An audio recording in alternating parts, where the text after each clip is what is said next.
మేము నిర్మించిన ఫ్లైఓవర్లకు ఓపెనింగులు చేస్తూ, మేము కట్టిన ప్రాజెక్టులకు ప్రారంభోత్సవం చేస్తూ, మా హయాంలో ఆర్డర్ ఇచ్చినటువంటి బస్సులకు జెండాలూపుతూ, మా హయాంలో మంజూరైన కళ్యాణ లక్ష్మి చెక్కులు పంచుతూ కాలం గడుపుతున్నారు తప్ప ఒక్కటైనా నిర్మాణాత్మకమైన అడుగు ఈ 9 నెలల కాలంలో పడ్డదాన్ని నేను అడుగుతా ఉన్నా. అంతకన్నా మీరు ఏం చేసిండ్రు అని నేను అడుగుతా ఉన్నా. ఇదంతా మీ మజ్బూరి, ఇంతకుమించి మీరు చేసేది కూడా ఏం కనబడతలేదు మాకు.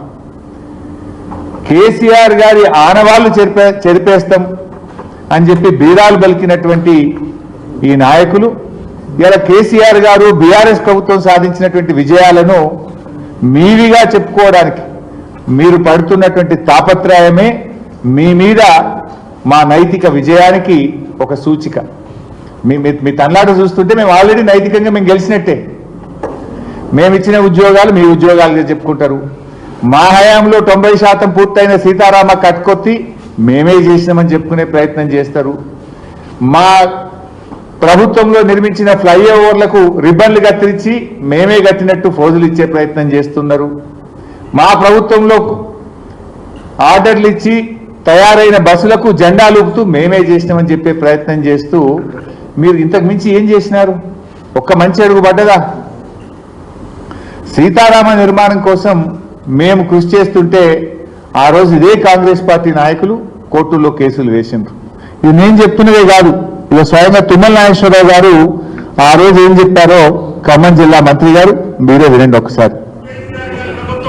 నాకు ఈ జిల్లాని సంపూర్ణంగా మిగిలిపోయినటువంటి బృహత్తర కార్యక్రమాలు పూర్తి చేసే అవకాశం మళ్ళీ కేసీఆర్ గారు నాకు ఇచ్చారు. అందుకనే ఈ జిల్లాలో మిగిలిపోయినటువంటి సాగునీటి పథకం, నేను కలలుగన్నటువంటి పథకం, ఈనాడు ముఖ్యమంత్రి గారి చేతులకు మీదుగా శంకుస్థాపన చేసినటువంటి ఈ జిల్లా జీవనాడి, ఈ జిల్లా ప్రజల చిరకాల వాంఛ గోదావరి జలాల్ని ఈ జిల్లా రైతాంగానికి ఇవ్వాలని ఆనాడు కాంగ్రెస్ ప్రభుత్వం ఆనాడు మొదలెట్టినటువంటి తుమ్మగూడాన్ని వాళ్ళ స్వార్థం కోసం, స్వలాభం కోసం, సొంతం కోసం, కమిషన్ల కోసం దాన్ని చిందరవందర చేసి ఒక్క చుక్క నీళ్లు ఇవ్వకుండా 2000 కోట్లు దగా చేసినటువంటి కాంగ్రెస్ పార్టీ పాలకులు ఈ రోజు ఇరిగేషన్ ప్రాజెక్టుల గురించి, కేసీఆర్ గురించి ఒక్క మాట మాట్లాడే నైతిక హక్కు లేదు అని చెప్పి ఆ పార్టీ నాయకులు విజ్ఞప్తి చేయదలుచుకున్నాం. వారి పక్కనే నిలబడి కొంతమంది మాట్లాడుతున్నారు. ఇప్పుడు వారి తుమ్మల గారే చెప్పాలి మరిగా. సో ఆ రోజు వారు చెప్పింది నా జీవిత కళ, ఆకాంక్ష అని చెప్పి ఆ రోజు తుమ్మల నాగేశ్వరరావు గారు చెప్పారు. మరి ఈరోజు ఆ పార్టీ నాయకులు ఏం మాట్లాడుతుండో కూడా మనం చూస్తూ ఉన్నాం. నేను అడుగుతున్నా తుమ్మల నాగేశ్వరరావు గారిని, సీతారామ ప్రాజెక్టు నిర్మాణం ఇది బీఆర్ఎస్ పార్టీ ఘనత కాదని గుండెల మీద చేసుకొని చెప్పమనండి.